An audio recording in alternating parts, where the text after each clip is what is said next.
নমস্কার বন্ধুরা, from Dolly's recipe বুকে আজকে আমি একটা ছোট্ট রান্না নিয়ে এসেছি। এই যে নোটে শাকগুলো দেখছেন, এই নোটে শাক থেকে আমি জাস্ট মাথাগুলো ভেঙে নিয়ে একটা বড়া মতো বানাবো। তার জন্য আমি এই 10টা ডাঁটা আর কি নিয়েছি, নোটে শাক থেকে 10টা। এবারে দেখুন ছোট ছোট ওই 1 আঙুল করে আমি কেটে নিচ্ছি, আঙুল দিয়ে মানে আমি হাত দিয়ে ভেঙে নিয়েছি যে এরকম সাইজ করে ছোট ছোট, তবে কচি হয় যেন শাকটা, আর ভালো করে ধুয়ে নিয়েছি। এইবার আমি একটা ব্যাটার তৈরি করব। ব্যাটারটার মধ্যে আমি দেব 1 টেবিল স্পুন বেসন, আর এখানে আমি 2 টেবিল স্পুন বেসন দেব, আর 1 টেবিল স্পুন চালের গুঁড়ো দেব। তো 2 টেবিল স্পুন বেসন দিয়ে দিয়েছি, এবার 1 টেবিল স্পুন চালের গুঁড়ো দিলাম, আর এর মধ্যে দেব 1 টেবিল স্পুন দই, টক দই। তার ফলে এটা টেস্ট ভীষণ অন্যরকম হবে। আর আদা বাটা দিচ্ছি, আমি এখানে 1/2 ইঞ্চি মতো আদা বেটে নিয়েছি, বা আপনি ওটা ক্র্যাশ করেও নিতে পারেন। আর হচ্ছে এই 4-5টা মতো কাঁচা লঙ্কা আমি বেটে দিয়েছি। ঝালটা যার যার নিজের মতো খেলেই ভালো হয়, আমরা একটু ঝাল বেশি খাই, তাই আমি 4-5টা কাঁচা লঙ্কা এখানে বাটা দিয়েছি।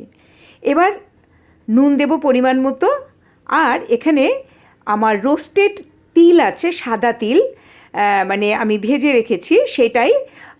এটা হচ্ছে 1/2 টিস্পুন, সেজন্যে আমি 2বার দিচ্ছি 1 টিস্পুনের সমান।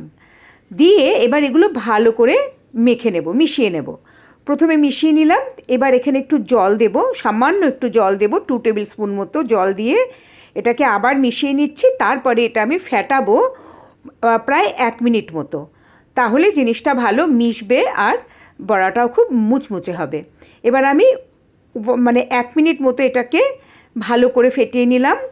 এখন যে শাকগুলো আমি বেছে রেখেছি 1 আঙুল করে, এটা কিন্তু আঙুল দিয়েই মানে হাত দিয়েই কাটা যাবে, তাহলেই বুঝবেন যেটা নরম।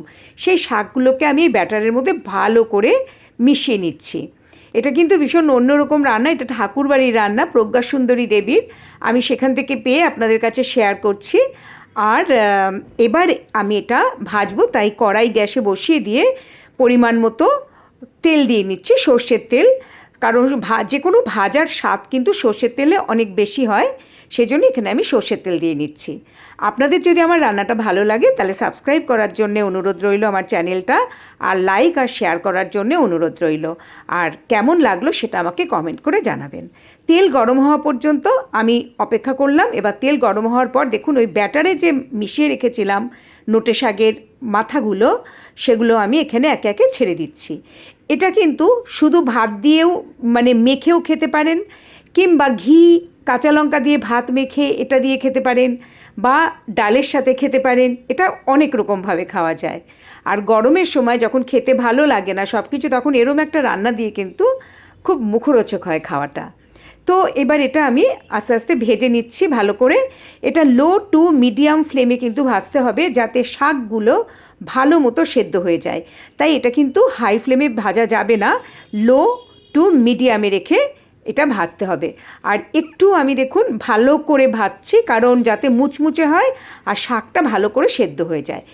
আমি মোট 10টা এরকম মানে শাকের মাথা নিয়েছিলাম, তাই 5টা ভেজে নিলাম, আর বাকি 5টাও আমি এইভাবে ভেজে নিচ্ছি।